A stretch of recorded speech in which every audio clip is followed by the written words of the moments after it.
रखो हे जीवन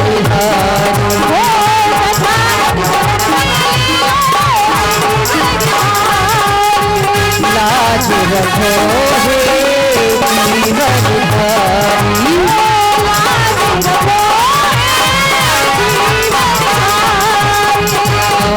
शरण में ले लो जीवन धारी।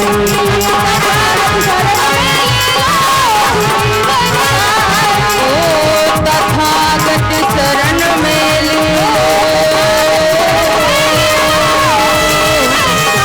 जीवन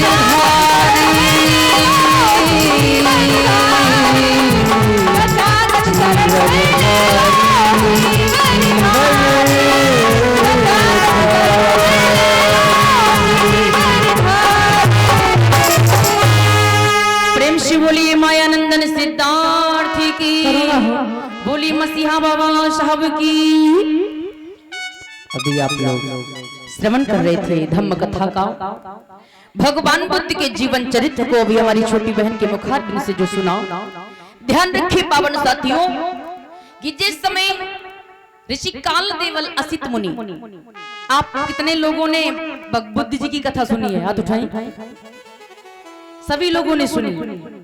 जो असित ऋषि आए थे ना, उनका पूरा नाम था ऋषि काल देवल असित मुनि। और लिखा है कवि विनीत विक्रम बौद्ध ने, अभी हमारी बहन ने बताया कि असित महामुनि आगम दर्शी। असित महामुनि आगम दर्शी। असित महामुनि जो हैं वो आगम माने आगे भविष्य की जानने वाले आए। राजमहल ही दर्शी, सबके ही हृदय की जानने वाले वे महामुनि राज दरबार में आए। तो ऐसा ही नहीं, आसन अर्घ्य अतिथि सम्माना, आसन अर्घ्य अतिथि सम्माना, आसन ऊंचा सा अतिथियों के समान आसन दिया है महाराज ने। और ऐसा ही नहीं, दीन जथा विधि भोजन पाना, दीन जथा विधि भोजन पाना, भोजन पान कराया है, उनको भोजन कराया, पानी पिलाया। इसके बाद में पूछने लगे महाराज की, हे महामुनि आप मुझे बताइए कि आपको क्या चाहिए, क्योंकि आज मेरा फर्स्ट पहला दिन है। आज जितना मैं खुश हूं, जिंदगी में इतना खुश कभी नहीं रहा हूं। मेरी जिंदगी का पहला दिन मुझे मालूम पड़ता है, और जो भी मेरे पास है महाराज, मैं आपको सब कुछ दे सकता हूं। मैं अपने शिशु में अपने बालक से भी, बालक के आगे और कुछ नहीं समझता। महामुनि कहने लगे महाराज किसी चीज की मुझको आवश्यकता नहीं है, क्योंकि मैं तो एक सन्यासी हूं। मुझे किसी भी चीज की आवश्यकता नहीं है, सिर्फ मैं आपके बच्चे के दर्शन करने आया हूं। और जैसे ही बच्चे के दर्शन का नाम सुना, महाराज दौड़ पड़े, महलों में गई, अपने दुधमुही बालक को लेकर के गोद में आज महामुनि के पास आई। महामुनि को गोद में दिया है जैसे ही बालक, तो तुरंत ही उठ खड़े हुए और गोद में बालक को लिया, आसन पर लिटाया, लंबी सी जटाओं को खोला और उसके सर से लेकर पांव तक छुपाया, उनको प्रणाम किया। इसके बाद तुरंत अपनी लंबी सी जटाओं को बांध लिया है जोड़े में, और बैठ गए उसी आसन पर, शिशु को लिए हैं गोद में। तो कवि ने लिखा, बिहसी उठे नवजात के लक्षण लो नहीं लेख। बिहसी उठे नवजात के, उस नवजात शिशु के जो लक्षण शरीर में है वो बिहस उठे, उन्होंने देख लिए। उभरा हुआ सर है। आज भी भगवान बुद्ध की प्रतिमा देखते हैं आप, ये लगता है कि बालों का जूड़ा है, लेकिन ये बालों का जूड़ा नहीं, उनका उभरा हुआ सर ही था। समान कांधे, लंबी नाक, आंख की पुतली नीली अलसी के समान, अलसी के फूल की समान। ऐसा ही नहीं, जन्म से ही उनके दांत 44 थे। हमारे पूरे दांत कितने होते हैं? 32।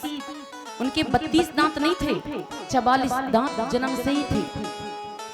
लंबी गर्दन, जो हाथ है ना, झिल्लियों से उंगलियां जुड़ी हुई। ऐसे लक्षणों को देख करके ऋषि कालदेव लसित मुनि जी कल्पना करके कि ये बुद्ध बनेंगे या तो कोई महान चक्रवर्ती सम्राट बनेंगे, ये सोच रहे हैं मन में कि बहुत अच्छे महापुरुष हैं। ऐसा सोच करके वो बहुत जोर जोर से हंसने लगे। हंसते हंसते लेकिन जब अपने शरीर की ओर गौर गया, उनका ध्यान गया कि मैं तो बूढ़ा हो चला हूं, लगता है कि संसार में ज्यादा दिन जीवित नहीं रहूंगा। इसी कल्पना को करके महामुनि जोर जोर से रोने लग गए। महाराज भयभीत हो गए, कांपने लगे, कहने लगे महामुनि आप पहले हंसे और फिर रोए, इसका कारण क्या है? मुझे बताओ ना महामुनि, मेरा दम निकला जा रहा है। कहीं ऐसा तो नहीं मेरा बेटा चोर बनेगा, कहीं ऐसा तो नहीं हत्यारा बनेगा, कहीं ऐसा तो नहीं मेरा बेटा अल्प आयु में ही मुझे छोड़कर चला जाएगा। ऐसी काल्पनिक बातें करते हैं। महामुनि कहने लगे राजन, मैं जो हंसा हूं ना और मैं रोया भी हूं, वो इस बालक के लिए नहीं बल्कि मैं अपने लिए। अगर इन्होंने विश्व में एक नए धर्म की स्थापना की, अगर विश्व को कोई एक नया मार्ग दिया, बुद्ध बने ना, तो मैं इनके सुंदर प्रवचन नहीं सुन पाऊंगा, इसलिए मैं रोया। और अगर ये चक्रवर्ती सम्राट भी बने तो भी मैं इनके शासन काल तक जिंदा नहीं रहूंगा। मेरा ये हृदय इसी कल्पना को करके रो पड़ा। मेरे धर्म श्रोताओं, ये कथा आप लोगों ने सुनी, लेकिन इनका नामकरण संस्कार जो हुआ, नाम क्या रखा गया? सिद्धार्थ गौतम। अब सोचिए, ध्यान देकर के सुनिए कि इनका नाम सिद्धार्थ गौतम ही क्यों रखा गया? इसका मतलब क्या है? ऋषि कालदेव लसित मुनि भविष्यवाणी करके चलने लगे। 5वां दिन है। महाराज ने अपने पुत्र के बारे में भविष्यवाणी बड़ी ध्यान से सुनी। महामुनि को हाथ जोड़ करके कहा, महामुनि अगर इतना सब कुछ आपने बता दिया है ना, तो आप अपनी बुद्धि के अनुसार, ये महापुरुष है ना, बहुत बड़े बनेंगे। अपनी बुद्धि के अनुसार इनका नामकरण संस्कार भी कर दो। तो उसी समय महामुनि ने इनका नाम सिद्धार्थ गौतम रखा। क्यों? क्योंकि सिद्धार्थ का भावार्थ कहता है, इसका संधि विच्छेद करिए माताओं बहनों, काई की पंचायत हो रही है, कथा कहना है आपको, माइक दिलवाए दे। हाँ? ये मौका शायद दोबारा ना मिले, बार बार ऐसा मौका नहीं मिलता, कई साल 2 साल में मिलता है, तो अपने समय को व्यर्थ ना गवाएं। कथाओं का मतलब मैंने आपको बताया था कि इस कथा को सुनने से कितना लाभ है हमें, कल बताया था। मेरी बाता बहनों भाइयों, इनका नाम सिद्धार्थ गौतम क्यों रखा गया? सिद्धार्थ का भावार्थ है, संधि विच्छेद करिए सिद्धार्थ शब्द का, आप लोग पढ़े लिखे हैं। सिद्ध प्लस अर्थ बराबर सिद्धार्थ। सिद्ध माने प्रैक्टिकल किया हुआ सिद्ध।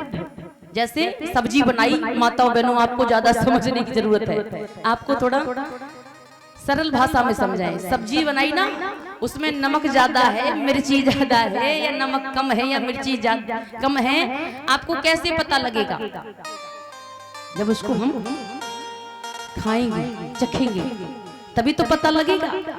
इसी तरह से यानी सिद्ध किया हुआ प्रैक्टिकल, जो सत्य यथार्थ निकले, सत्य सिद्ध किया हुआ प्रैक्टिकल, और उसका सही सही अर्थ, लास्ट में क्या है? अर्थ, उसका सही सही अर्थ, ये सब ये पूरी दुनिया को ज्ञान बताएंगे। समझ गए? और गौतम, कितने लोग गौतम समाज से हाथ उठाएं? सभी लोग ज्यादातर गौतम समाज से हैं। आज सुनिए कि आप लोग गौतम हैं या झूठ कहते हैं। आप गौतम कहलाने लायक हैं या नहीं है, इशारा ही काफी है। गौतम का मतलब होता है गौ प्लस तम बराबर गौतम। समझ रहे? गौ प्लस तम बराबर गौतम। गौ माने